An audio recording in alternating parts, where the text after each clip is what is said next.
नमस्कार। चलिए आज मॉडर्न इंडियन हिस्ट्री के एक बहुत ही ज़रूरी टॉपिक को समझते हैं। एक ऐसा टॉपिक जो ना सिर्फ हमारे स्वतंत्रता संग्राम का एक टर्निंग पॉइंट था, बल्कि कॉम्पिटिटिव एग्जाम्स का तो समझिए फेवरेट टॉपिक है।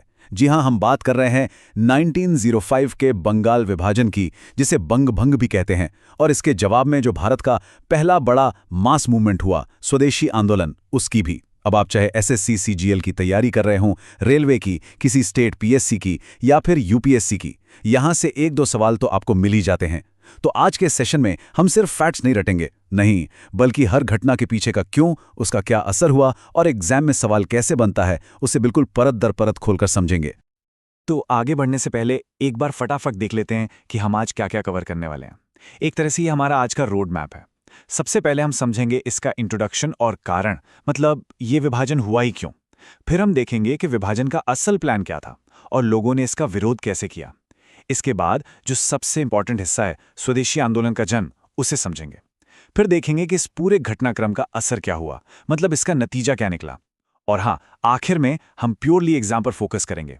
देखेंगे कि पुराने पेपर्स में कैसे सवाल आए और कौन कौन से पॉइंट्स बिल्कुल याद रखने हैं।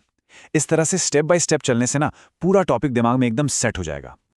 तो चलिए शुरू करते हैं हमारे पहले हिस्से से, परिचय और कारण। यहां हम इस घटना की बिल्कुल जड़ में जाएंगे, समझेंगे कि बंगाल का विभाजन असल में था क्या, इसे करने की जरूरत क्यों पड़ी और इसके पीछे का मास्टरमाइंड कौन था। देखिए, किसी भी टॉपिक को अच्छे से समझने के लिए उसकी नींव को पकड़ना सबसे जरूरी होता है।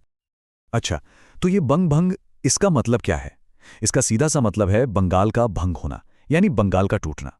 ये ब्रिटिश सरकार का एक फैसला था उस समय के सबसे बड़े और पॉलिटिकली सबसे एक्टिव प्रांत बंगाल को दो हिस्सों में बांटने का। और वो तारीख बिल्कुल दिमाग में छाप लेनी है, 16 अक्टूबर 1905। ये सीधे सीधे एग्जाम में पूछा जाता है।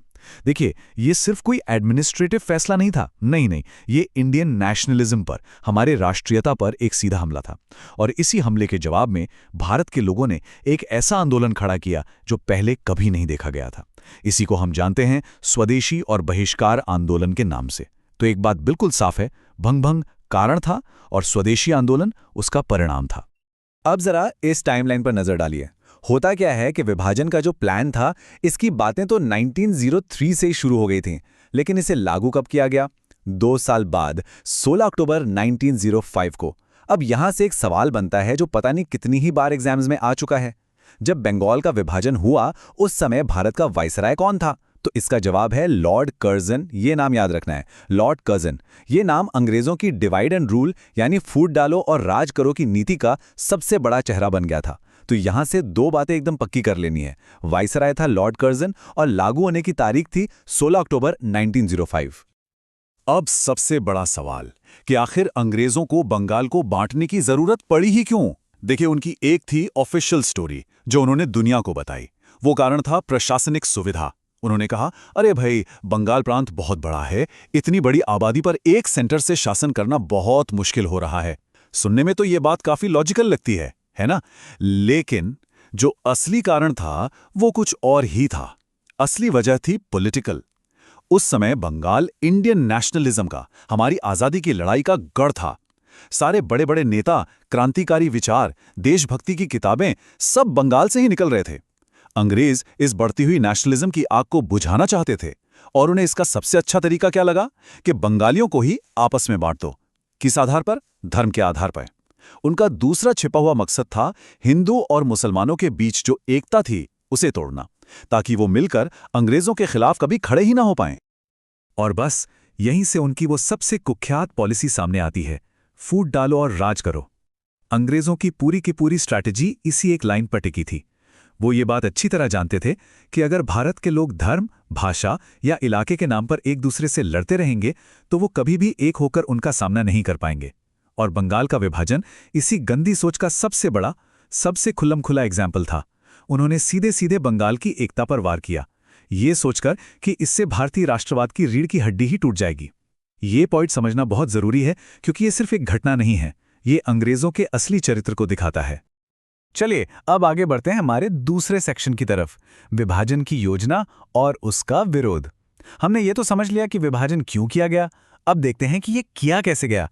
मतलब अंग्रेजों ने वो बंटवारे की लकीरें असल में खींची कैसे थीं। जरा इस नक्शे को देखिए। अंग्रेजों ने जो बंटवारे की लाइन खींची ना, वो किसी नदी या पहाड़ को देखकर नहीं खींची थी।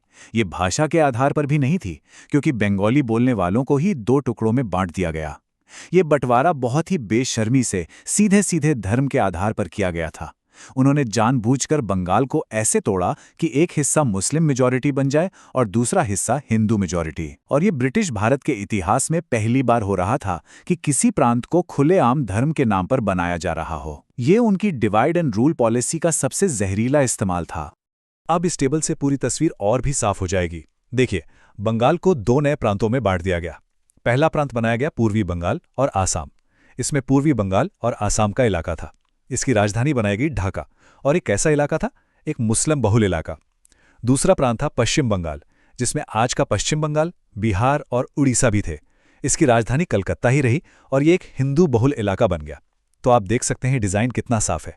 इसका मकसद कोई प्रशासनिक सुविधा नहीं थी। इसका एकमात्र मकसद था धर्म के आधार पर लोगों को बांटना और उनके बीच में एक दीवार खड़ी करना। तो अब आते हैं कहानी के सबसे जरूरी मोड़ पर, हमारे तीसरे सेक्शन में। इस विभाजन पर भारतीयों का रिएक्शन क्या था? अंग्रेजों ने तो सोचा था कि वो बड़ी आसानी से बंगाल को बांट देंगे, लेकिन उन्होंने शायद भारत के लोगों की ताकत को पहचाना नहीं था। भारतीयों ने इसे चुपचाप सहा नहीं, बल्कि इसके खिलाफ एक ऐसा जबरदस्त आंदोलन खड़ा कर दिया जिसने आजादी की लड़ाई का पूरा रुख ही बदल दिया। तो सवाल यह है कि इस बांटने वाली साजिश पर भारत का जवाब क्या था? क्या लोगों ने इसे किस्मत मानकर सिर झुका लिया? जी नहीं, बिल्कुल नहीं।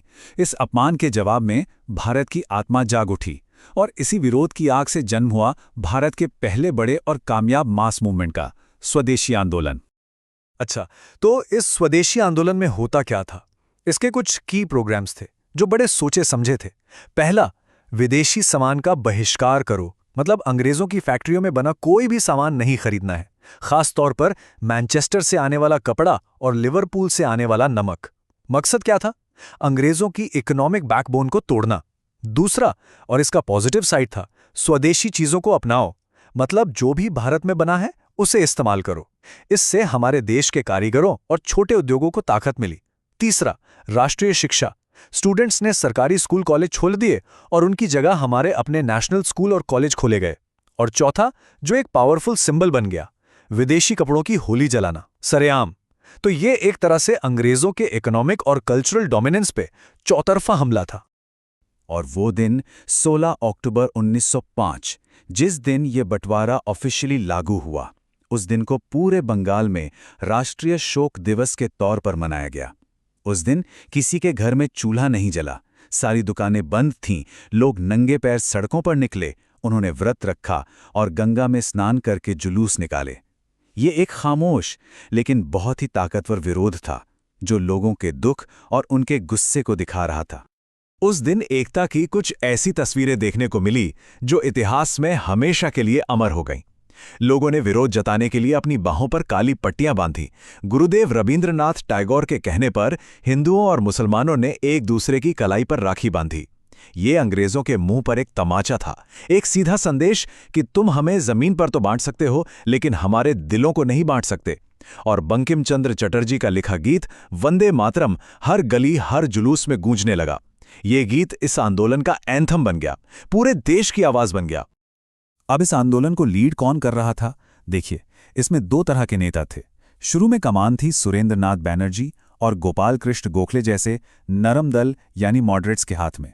इनका तरीका था चिट्ठियां लिखना, मीटिंग करना, सरकार से अपील करना। लेकिन जैसे जैसे आंदोलन आगे बढ़ा और अंग्रेजों ने जुल्म करना शुरू किया, तो गरम दल यानी एक्सट्रीमिस्ट नेताओं का दबदबा बढ़ने लगा। इनमें कौन थे? वही हमारी मशहूर तिकड़ी लाल बाल पाल, यानी लाला लाजपत राय, बाल गंगाधर तिलक और बिपिन चंद्र पाल। ये लोग सिर्फ अपील करने से खुश नहीं थे, ये बहिष्कार, हड़ताल और ज्यादा कड़े तरीकों से स्वराज हासिल करना चाहते थे। ठीक है, तो हमने आंदोलन को समझ लिया। अब चलिए आगे बढ़ते हैं और देखते हैं कि इस बड़े आंदोलन का आखिर नतीजा क्या निकला, इसका असर क्या हुआ। यह है हमारा चौथा सेक्शन। देखिए, ये एक चेन रिएक्शन जैसा था। बंगाल का विभाजन हुआ, जिसकी वजह से स्वदेशी आंदोलन शुरू हुआ। अब इस आंदोलन को कैसे चलाया जाए, इस बात पर कांग्रेस के अंदर ही 2 गुट बन गए, नरम दल और गरम दल। गरम दल वाले चाहते थे कि इस आंदोलन को पूरे देश में फैलाया जाए, लेकिन नरम दल वाले इसे सिर्फ बंगाल तक रखना चाहते थे। ये मतभेद इतना ज्यादा बढ़ गया कि आखिर में 1907 में कांग्रेस के सूरत सेशन में पार्टी 2 टुकड़ों में टूट गई। इसे ही इतिहास में सूरत विभाजन या सूरत स्प्लिट के नाम से जाना जाता है। ये कांग्रेस के लिए एक बहुत बड़ा झटका था। लेकिन लोगों का विरोध रुका नहीं। लगातार 6 साल तक आंदोलन चलता रहा और इस जबरदस्त पब्लिक प्रेशर के आगे ब्रिटिश सरकार को आखिर में झुकना ही पड़ा। ये भारत के लोगों की एक बहुत बड़ी जीत थी। साल था 1911। दिल्ली दरबार में किंग जॉर्ज वी ने बंगाल के विभाजन को रद्द करने का ऐलान किया। ये साल भी एग्जाम के लिए बहुत जरूरी है। तो 2 साल कौन कौन से याद रखने हैं? विभाजन हुआ 1905 में और रद्द हुआ 1911 में। और 1911 में एक और बहुत बड़ा फैसला हुआ। विभाजन को रद्द तो किया ही गया, साथ ही ब्रिटिश भारत की राजधानी को कलकत्ता से दिल्ली शिफ्ट कर दिया गया। इसके पीछे एक बड़ा कारण यह भी था कि बंगाल अब पॉलिटिकल एक्टिविटीज का, क्रांतिकारियों का गढ़ बन चुका था। अंग्रेज इस गर्म माहौल से अपनी राजधानी को दूर ले जाना चाहते थे। एक तरह से ये बंगाल की पॉलिटिकल इंपॉर्टेंस को कम करने की भी एक कोशिश थी। चलिए अब आते हैं हमारे आखिरी और सबसे इंपॉर्टेंट सेक्शन पर, एग्जाम फोकस। अब तक हमने जो कुछ भी पढ़ा उसे एग्जाम के नजरिए से फटाफट रिवाइज करेंगे और देखेंगे कि पिछले सालों में यहां से कैसे कैसे सवाल बने हैं। पहला सवाल, ये तो बहुत ही कॉमन सवाल है, बंगाल का विभाजन किस साल हुआ? सोचिए, बिल्कुल सही जवाब है 1905।